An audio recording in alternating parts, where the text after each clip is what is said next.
हरे कृष्णा भक्तों, क्या आप जानते हैं कि जब कोई पापी या अनजाने में कोई मनुष्य भगवान के सबसे प्रिय महीने का अनादर कर देता है तो उसे 7 जन्मों तक दरिद्रता और अपमान का महाकष्ट भोगना पड़ता है।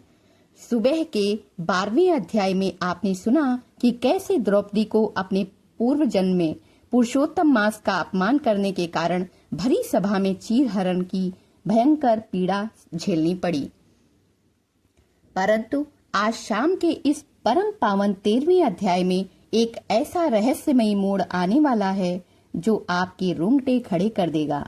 आज आप जानेंगे आर्यावर्त के उस प्रतापी राजा दृढ़धनवा की विचलित कर देने वाली महाकथा, जिसे सब कुछ मिलने के बाद भी योगियों को दुर्लभ बैकुंठ धाम कैसे प्राप्त हुआ और कैसे साक्षात नारायण ने स्वयं प्रकट होकर एक अभागे राजा का हाथ पकड़कर उसे मृत्यु लोक के बंधनों से मुक्त कर दिया।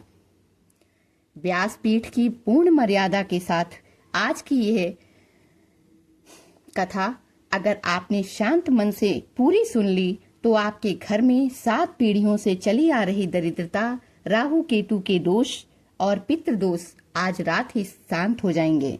कथा को बिना छोड़े पूरा सुनिएगा, क्योंकि आज साक्षात गोविंद आपके घर के सारे संकट हरने वाले हैं।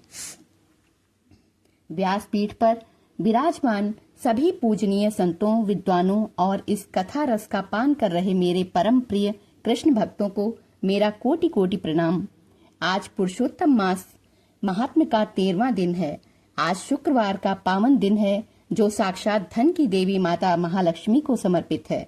आज ज्येष्ठ मास के इस अधिक मास की शुक्रवार की तिथि का यह महासंयोग आपके जीवन में सुख, समृद्धि और ऐश्वर्य का द्वार खोलने वाला है। आज शाम को कथा सुनने और दीपदान करने का सबसे सर्वोत्तम मुहूर्त यानी अमृत चौघड़िया और प्रदोष काल का समय शाम को 6:45 PM से रात 8:30 PM तक है। इसी दिव्य बेला में हम इस 13वें अध्याय की अमर कथा में प्रवेश कर रहे हैं। अपने स्थान पर सीधे बैठ जाएं, हाथों में एक तुलसी का पत्ता या पुष्प ले लें, मन को बैकुंठ की ओर मोड़ लें और चलिए सुनते हैं सूत जी महाराज के मुख से यह परम पावन प्रसंग। नारायणं नमस्कृत्य नरं चैव नरोत्तमं देवीं सरस्वतीं व्यासं ततो जय मुदीरयेत्।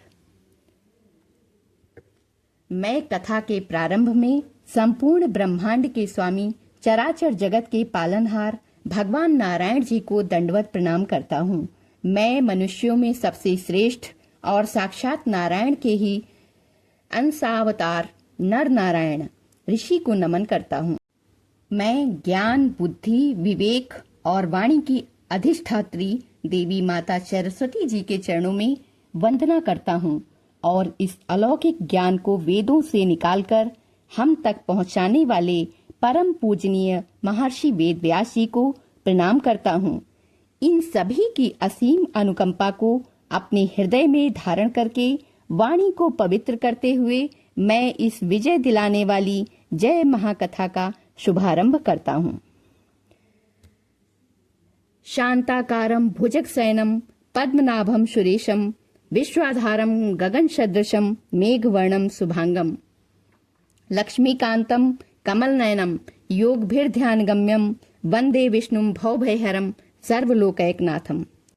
जिनका स्वरूप परम शांत है, जो काल के प्रतीक भयंकर शेष नाग की कोमल सैया पर शयन करते हैं, जिनकी नाभि कमल से संपूर्ण सृष्टि के रचयिता ब्रह्मा जी प्रकट हुए हैं, जो समस्त देवताओं के भी स्वामी और राजा हैं, जो इस दृश्य और अदृश्य ब्रह्मांड के एकमात्र आधार हैं, जो आकाश की भांति सर्वव्यापी और अनंत हैं, जिनका वर्ण नील मेघ के समान अलौकिक और घनश्याम है, जिनके सभी अंग अत्यंत सुंदर, पवित्र और कल्याणकारी हैं, जो साक्षात ऐश्वर्य की देवी माता महालक्ष्मी के हृदय स्वामी हैं, जिनकी आंखें खिले हुए कमल के समान विशाल और करुणामयी हैं, जिन्हें बड़े बड़े योगी और तपस्वी पुरुष केवल ध्यान की गहराइयों में ही देख पाते हैं।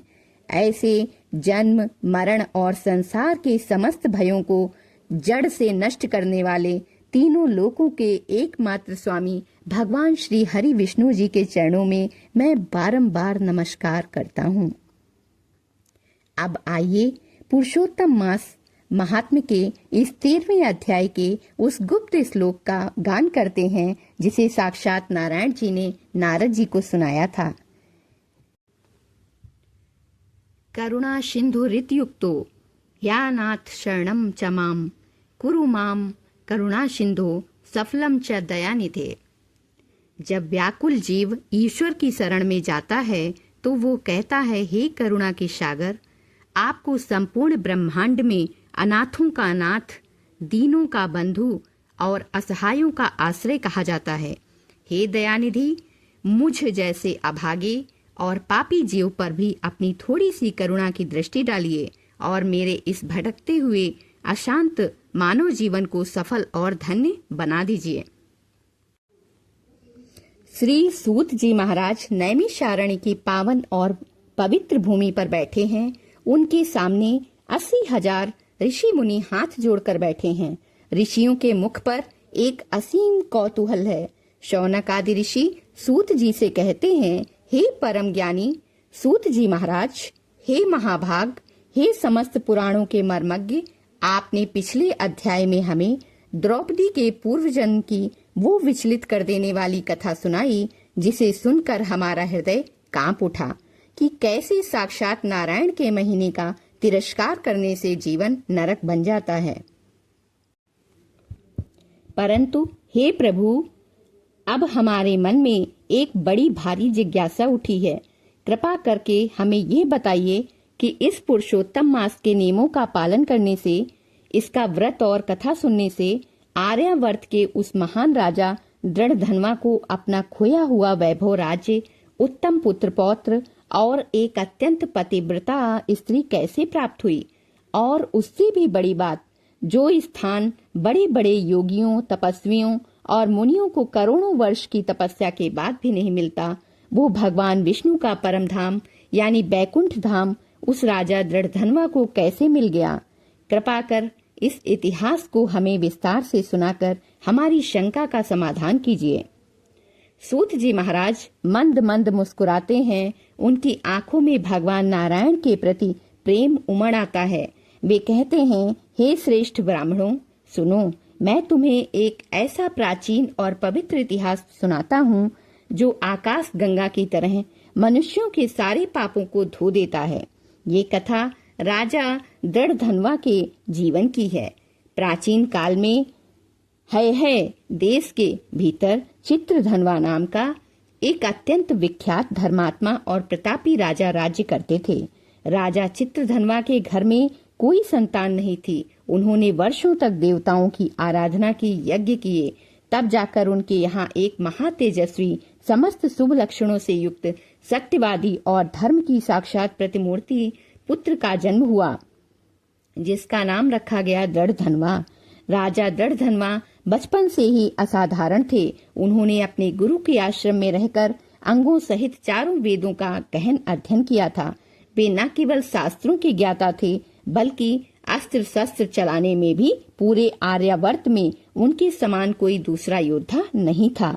जब राजा चित्रधनवा वृद्ध हुए तो उन्होंने अपने इस सर्वगुण संपन्न पुत्र दृढ़धनवा को राज्य का कार्यभार सब सौंप दिया और स्वयं तपस्या करने के लिए वन में चले गए।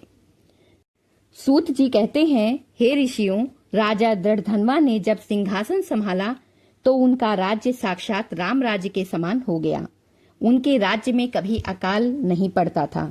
कोई भी प्रजा दुखी या भूखी नहीं सोती थी। राजा दृढ़धनवा शास्त्रों के अनुसार प्रजा का पालन करते थे। वे प्रतिदिन सुबह उठकर ब्राह्मणों को दान देते थे, गौ सेवा करते थे और देवताओं का पूजन करते थे।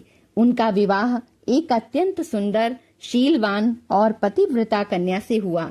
राजा के पास अतुलनीय धन था, रत्न जड़ित महल थे, चतुरंगिणी सेना थी और प्रजा के मन में उनके प्रति अगाध प्रेम था।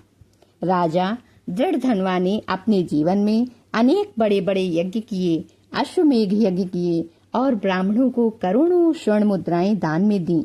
लेकिन भक्तों, विधाता की लीला देखिए, इतना सब कुछ होने के बाद भी राजा के मन में एक अज्ञात अशांति रहती थी। वे अक्सर रात को अपने महल की छत पर खड़े होकर आकाश की ओर देखते थे और सोचते थे कि यह सब जो मुझे मिला है, क्या यह सदा रहेगा? इस भौतिक सुख के आगे का सत्य क्या है? एक दिन राजा दर्धनवा अपने मंत्रियों और सैनिकों के साथ घने जंगलों में शिकार खेलने के लिए गए। जंगल में घूमते घूमते वे अपने सैनिकों से बिछड़ गए और बहुत दूर एक निर्जन स्थान पर पहुंच गए। वहां उन्होंने देखा कि एक बहुत ही सुंदर और अलौकिक हिरण दौड़ रहा है। राजा ने उस हिरण का पीछा करना शुरू किया। हिरण आगे आगे और राजा का घोड़ा पीछा करते करते दोपहर हो गई। सूरज सिर पर आ गया। राजा का कंठ प्यास के मारे सूखने लगा और भूख के कारण उनका शरीर शिथिल होने लगा। वे पानी की तलाश में उस घने जंगल में भटकने लगे। तभी उन्हें दूर एक अत्यंत शांत और सुंदर सरोवर दिखाई दिया, जिसके किनारे सुंदर कल्प वृक्ष लगे थे और रंग बिरंगे कमल खिले हुए थे। राजा अपने घोड़े से उतरे और सरोवर के शीतल जल में जाकर अपनी प्यास बुझाई। जब राजा जल पीकर बाहर आए तो उन्होंने देखा कि सरोवर के किनारे एक कुटिया बनी हुई है, जहां एक परम प्रतापी महर्षि ध्यान में लीन हैं। राजा दर्धनवा उनके तेज को देखकर उनके चरणों में गिर गए। महर्षि ने आंखें खोली और राजा को देखकर मुस्कुराए। उन्होंने राजा से कहा, हे राजन, तुम इस समय बहुत बड़े संकट में हो। यह संकट शारीरिक नहीं बल्कि आत्मिक है। तुम पूर्व जन्म के एक ऐसे रहस्य को भूल चुके हो जिसके कारण तुम्हें इस जन्म में राजा तो बना दिया गया, लेकिन तुम्हारी मुक्ति का मार्ग रुका हुआ है। महर्षि ने राजा दर्धनवा को पास बिठाया और कहा, हे राजन, तुम्हें जो यह अथाह राज्य, सुंदर स्त्री और ऐश्वर्य मिला है, ये तुम्हारे किसी साधारण पुण्य का फल नहीं है। यह साक्षात भगवान विष्णु के परम प्रिय पुरुषोत्तम मास की कृपा का अंश है। परंतु तुम इस जीवन के मद में आकर, राजपाट के अहंकार में आकर उस परम तत्व को भूल चुके हो, जो मनुष्य पुरुषोत्तम मास के महत्व को जानकर भी उसका व्रत नहीं करता, कथा नहीं सुनता। उसका यह सारा वैभव एक दिन रेत के महल की तरह ढह जाता है और उसे यमराज के घोर नरक में जाना पड़ता है। महर्षि के मुख से यह सत्य सुनकर राजा दर्धनवा का अहंकार चूर चूर हो गया। वे रोते हुए महर्षि के चरणों में गिर गए और बोले, हे गुरुदेव, मुझसे अनजाने में बड़ी भूल हुई। मैं राजकाज के चक्रव्यूह में ऐसा फंसा कि ईश्वर की इस परम पावन तिथि और मास को भूल गया। कृपा करके मुझे बताइए कि मैं इस पाप से कैसे मुक्ति पाऊं। महर्षि ने कहा, हे राजन, घबराओ मत, अभी भी समय है। जो पुरुषोत्तम मास चल रहा है, इसमें तुम अपनी पत्नी के साथ मिलकर राजसी वस्त्रों का त्याग कर भूमि पर शयन करो, केवल एक समय फलाहार करो, ब्रह्मचर्य का पालन करो और प्रतिदिन भगवान लक्ष्मी नारायण के सामने घी का दीपक जलाकर इस महात्म्य की कथा का श्रवण करो। जो मनुष्य इस नियम से व्रत करता है, भगवान श्री कृष्ण स्वयं उसका हाथ थामकर उसे सीधे बैकुंठ लोक ले जाते हैं, जहां जाने के बाद जीव कभी वापस लौटकर इस संसार के दुखों में नहीं तड़पता। सूत जी कहते हैं, हे ऋषियों, महर्षि का यह उपदेश सुनकर राजा दर्धनवा ने उसी वन में संकल्प लिया और अपने राज्य से लौटकर पूरी विधि विधान से पुरुषोत्तम मास का ऐसा अद्भुत व्रत किया जिसने पूरे आर्यावर्त के इतिहास को बदल दिया। इसके आगे राजा दर्धनवा के साथ क्या चमत्कार हुआ, वो हम अगले अध्याय में विस्तार से जानेंगे। तो मेरे प्यारे प्रिय भक्तों, ये था पुरुषोत्तम मास महात्म्य का वो अलौकिक और 13वां अध्याय। सोचिए, राजा दर्धनवा के पास सब कुछ था, लेकिन जब तक उन्होंने भगवान नारायण के इस सबसे प्रिय महीने की शरण नहीं ली, तब तक उनके जीवन में सच्ची शांति नहीं आई। आज शुक्रवार का दिन है, माता लक्ष्मी का दिन है। कमेंट बॉक्स को खाली मत छोड़िएगा। साक्षात लक्ष्मी नारायण की कृपा पाने के लिए पूरी श्रद्धा से अभी लिखिए जय श्री पुरुषोत्तम नारायण या ओम नमो भगवते वासुदेवाय। अगर आप चाहते हैं कि आपके घर से दरिद्रता हमेशा के लिए चली जाए तो इस परम पवित्र वीडियो को अपने मित्रों, सगे संबंधियों और परिवार के व्हाट्सएप ग्रुप पर अभी के अभी शेयर कर दीजिए। आपके एक शेयर से किसी का कल्याण हो सकता है। चैनल को सब्सक्राइब करके घंटी का बटन जरूर दबा दें, क्योंकि कल सुबह हम इसके आगे का यानी 14वां अध्याय लेकर आएंगे, जिसमें राजा दृढ़धनवा के जीवन का वो सबसे बड़ा चमत्कार प्रकट होगा जो आपकी भी किस्मत बदल देगा। तब तक भगवान के नाम का जाप करते रहिए। राधे राधे। जय श्री कृष्णा। हर हर महादेव।